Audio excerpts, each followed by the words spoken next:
Ilang hearings na po. Lumalabas naman yung totoo, sino yung mga kontraktor. Yung talagang may-ari, sila mismo yung may kontrata, sila yung mismong kumikita, sila yung kontraktor, sila pa yung congressman. Sila yung habulin mo, Trillanes. Ayaw mong habulin dahil financer mo nga.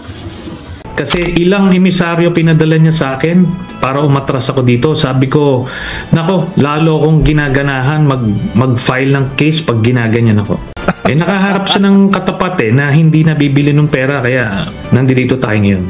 Ganun lang yun. Siya yung nag-allege. In-allege niya, mga kababayan, na meron daw financer na miyembro ng House of Representatives. Kasi kongreso daw, sabi niya. Pero, ngayon, he is exposed na nag-reach out kay former Senator Trillanes para iurong na yung kanyang kaso.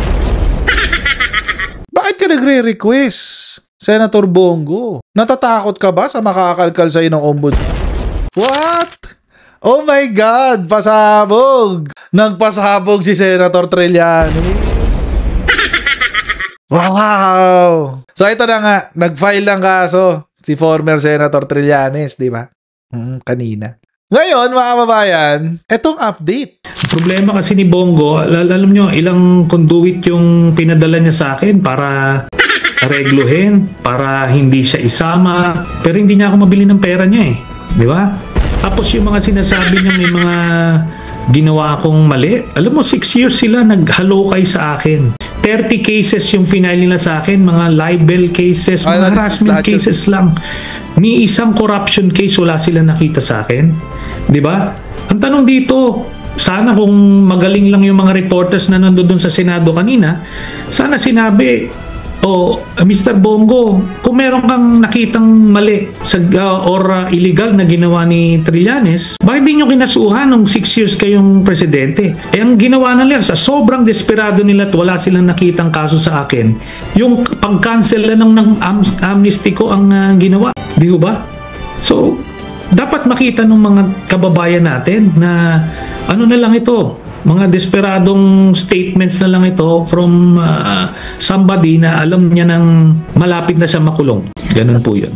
Senator, ano pong ibig ninyo sabihin na hindi kayo nabili ng pera? Was there an effort? Was there an initiative to... Yan ang tanongin mo sa kanya. Kasi ilang emisaryo pinadala niya sa akin para umatras ako dito. Sabi ko, nako, lalo akong ginaganahan mag-file ng case pag ginaganyan ako.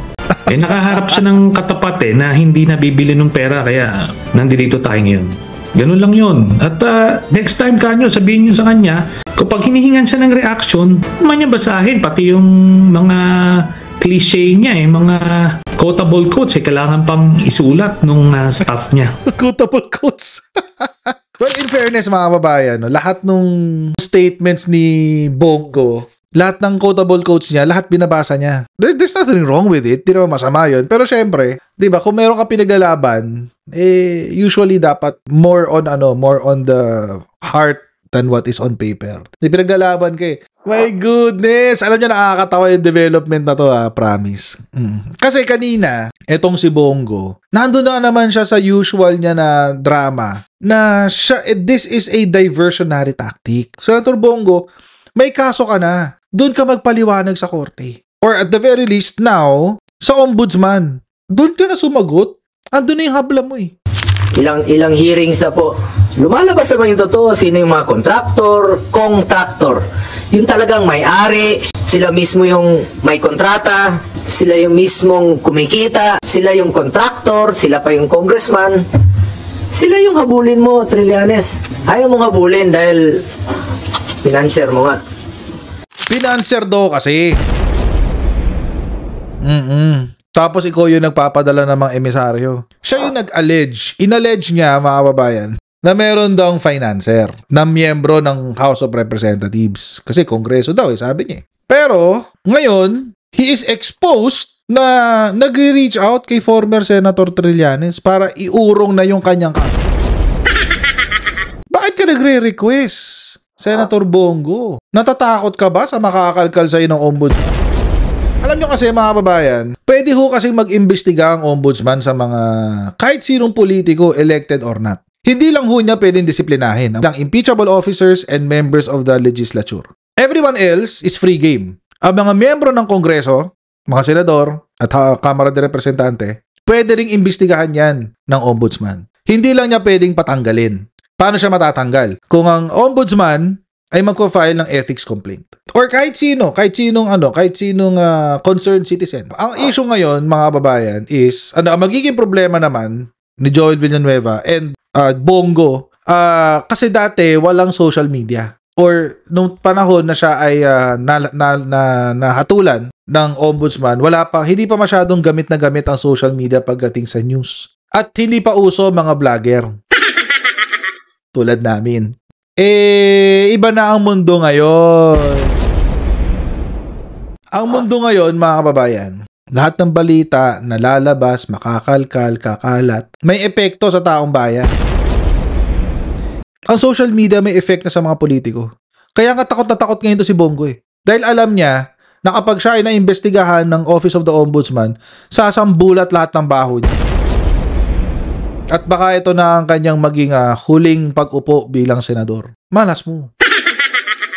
Tama yung sinabi ni Senator Bato noon na may mga financier ka. Baka nga yung ginamit mong pondong yon nanggaling pa sa flood control. Yung pag-imbestiga mo noon kay dating Pangulong Duterte, maaaring galing pa yun sa flood control. Huwag kang magbalinis dito. Huwag mong ilihis ang totoong issue. Dito lang issue? Tayo sa katotohanan. Ano ba yung totoong issue? Seek the truth, not the script, not the playbook. Nasa na yung mga dapat kasuhan sa issue ng flood control? Nasa na? Bakit walang mga pinangalanan na malalaking tao? Una, ICI kasi ang bahala doon. Pangalawa, yung issue ng flood control ay hindi yun ang ikinaso laban kay Bongo Lloyd. Hindi yun ang issue. Ang kaso na i-file ni former Senator Trillanes, mga babayan, ay related lang. It's not the flood control project. It is the contracts na meron ang CLTG builders at kung paano na-impluensyahan ng posisyon ni Bongo bilang Special Assistant to the President and then Senator afterwards. Yung budget na ipinasok niya sa mga programa